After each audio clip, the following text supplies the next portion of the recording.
क्या होता है एंटी क्रूशिएट लिगामेंट का अवल्जन या ACL अवल्जन? किन परिस्थितियों के अंदर ये हो सकता है? कैसे इसमें चोट लग सकती है?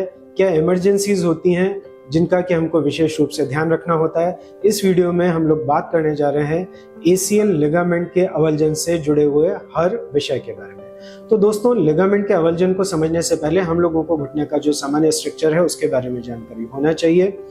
ये घुटने का मॉडल है। इसमें आप देख सकते हैं जांघ की हड्डी फीमर, पैर की हड्डी टिबिया और इनके बीच में ये जो लिगामेंट होता है इसे बोला जाता है एंटी क्रूशिएट लिगामेंट या ACL। जब भी किसी किस्म का कोई ट्विस्टिंग इंजरी होता है, मतलब पैर स्थिर है और शरीर यूं इस किस्म से घूम रहा है, तो या तो आपके घुटने का ये जो लिगामेंट है ACL ये टूटेगा, मतलब ज्यादा खिंचाव की वजह से ये बेकार हो जाएगा, या दूसरी परिस्थिति में ये अपनी जड़ को, मतलब आप ये देख सकते हैं कि जहाँ पे ये जुड़ा हुआ है ये उसको उखाड़ लेगा।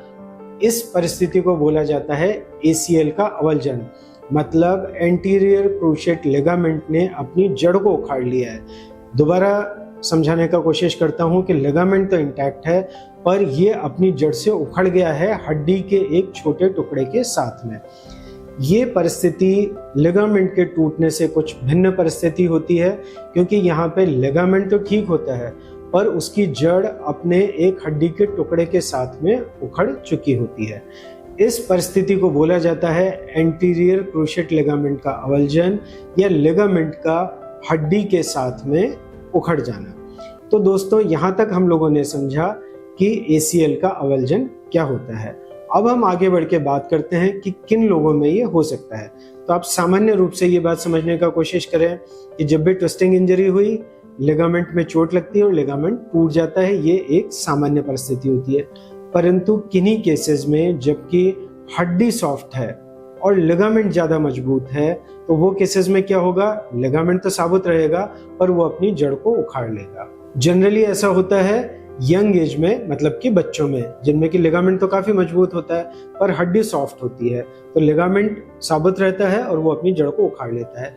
पर कभी कभी जो थोड़ा सा मिडिल एज लोग हैं उनमें भी अवल्जन हो सकता है, यदि उनमें हड्डी सॉफ्ट है और लिगामेंट ज्यादा मजबूत है या मैकेनिज्म ऑफ इंजरी इस किस्म का है, तो वो परिस्थिति में भी एंटीरियर क्रूशिएट लिगामेंट का अवल्जन हो सकता है। तो यहाँ तक हम लोगों ने ये समझा अवल्जन का मतलब क्या होता है, किस किस्म के पेशेंट के अंदर ये हो सकता है, किस किस्म की इंजरी में ये हो सकता है, जैसे कि ACL के लिगामेंट के टूटना ट्विस्टिंग के कारण हो सकता है। उन सभी कारणों से एंटी क्रूशिएट लिगामेंट का अवल्जन भी संभव होता है। अब यहाँ से एंटीरियर क्रूशिएट लिगामेंट का जो टियर का जो ट्रीटमेंट होता है, जो अवल्जन का ट्रीटमेंट होता है, दोस्तों यहाँ से हम लोगों को ये समझना बहुत आवश्यक है कि ये दोनों के ट्रीटमेंट के तरीके में काफी ज्यादा फर्क होता है।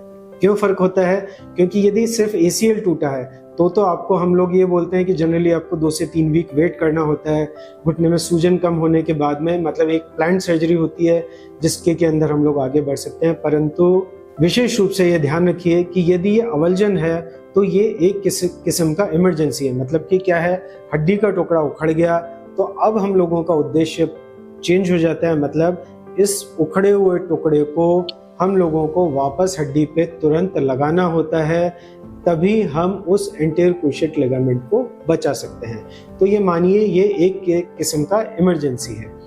यदि आपके एक्सरे में या MRI में एंटीरियर क्रूशिएट लिगामेंट का अवल्जन या ACL का अवल्जन या टिबियल स्पाइन का अवल्जन, ये सारे टर्म लिखे हुए हैं, तो ये मानिए कि ये एक इमरजेंसी है, तुरंत आपको अपने डॉक्टर से संपर्क स्थापित करना चाहिए। अब हम आगे बढ़ के बात करते हैं कि ये परिस्थिति में इलाज करने के तरीके क्या होते हैं। पहली कंडीशन, जिसे कि क्लासिफिकेशन के हिसाब से ग्रेड 1 बोला जा सकता है या माइनर इंजरी बोला जा सकता है, कि आपका हड्डी का टुकड़ा जो अपनी जगह से उखड़ा है उसका डिस्प्लेसमेंट बहुत कम है। मतलब मान लीजिए 1 मिलीमीटर या 2 मिलीमीटर का डिस्प्लेसमेंट है, उसका साइज बहुत अधिक नहीं है। वो परिस्थिति में आपका इलाज हम लोग कंजर्वेटिवली, मतलब सिर्फ पट्टा बांध के ही कर सकते हैं। वो किस्म में किसी किस्म की सर्जरी की आवश्यकता नहीं पड़ती। अब इस पॉइंट पे आप लोगों को ये भी जानना आवश्यक होता है, कई बार आप अपनी MRI जो हमारी व्हाट्सएप हेल्पलाइन पे भेजते हैं 9587774444 पर भेजते हैं, तो वो MRI में रिपोर्टिंग कई बार अप्रोप्रिएट नहीं होती है। रिपोर्टिंग अप्रोप्रिएट नहीं होती है मतलब मैंने आप लोगों को ये बताया कि जब भी अवल्जन होगा, डिस्प्लेसमेंट के बारे में जानकारी होना बहुत बहुत बहुत ज़रूरी होता है, क्योंकि उसी के आधार पे ट्रीटमेंट का तरीका डिफाइन किया जाता है। यदि एमआरआई की रिपोर्ट में सिर्फ इतना लिखा है कि अवल्जन है, डिस्प्लेसमेंट के बारे में नहीं लिखा, उस टुकड़े की मतलब जो टुकड़ा उखड़ा है उसके साइज के बारे में नहीं लिखा, तो हमें आपके ट्रीटमेंट की गाइडलाइन फिक्स करने में जनरली दिक्कत होती है।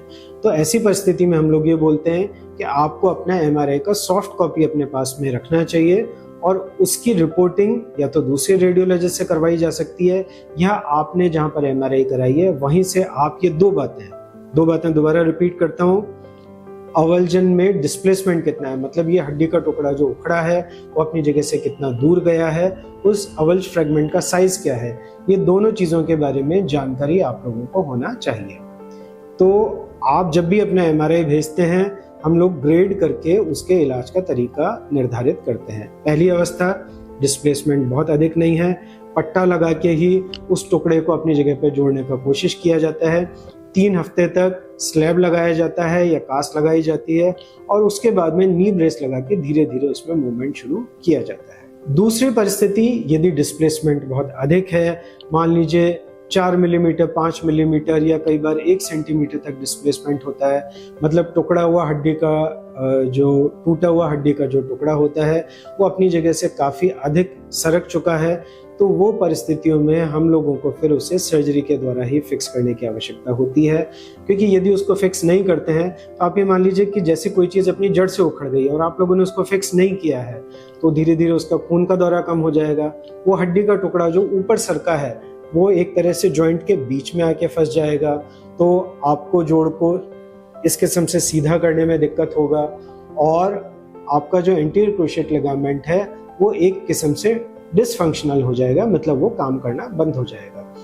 तो इसीलिए जब भी एसीएल का अवल्जन होता है, हम लोग यदि उस लिगामेंट को बचाना चाहते हैं तो उसमें इमीडिएट डिसीजन हम लोगों को लेना जरूरी होता है। विदिन 7 to 10 डेज या मैक्सिमम लगभग 2 वीक के अंदर हम लोगों को इलाज का जो तरीका है उसके ऊपर डिसीजन ले लेना चाहिए, चाहे वो पट्टे के द्वारा इलाज कराया जाए या किसी किस्म से सर्जरी में आगे बढ़ना हो। दोनों परिस्थितियों में अर्ली स्टेज में हम लोगों को डिसीजन लेना चाहिए। तो जब भी अवल्जन है, आप लोगों को इसको बहुत ज़्यादा लिंगर ऑन, बहुत ज़्यादा डिले नहीं करना चाहिए, क्योंकि डिले किया तो फिर अब जो सर्जरी की जाती है वो फिर उस हड्डी के टुकड़े को निकालना और एसीएल का रिकंस्ट्रक्शन दोबारा करना, जो कि एक काफ़ी डिमांडिंग सर्जरी होती है, उसकी आवश्यकता होती है।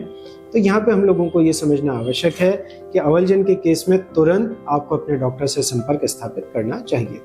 अब हम बात करते हैं सर्जरी किस किस्म की से की जाती है। तो दोस्तों, मतलब ये जो उखड़ा हुआ टुकड़ा है उसको वापस अपनी जगह पे फिक्स करने के अलग अलग तरीके होते हैं।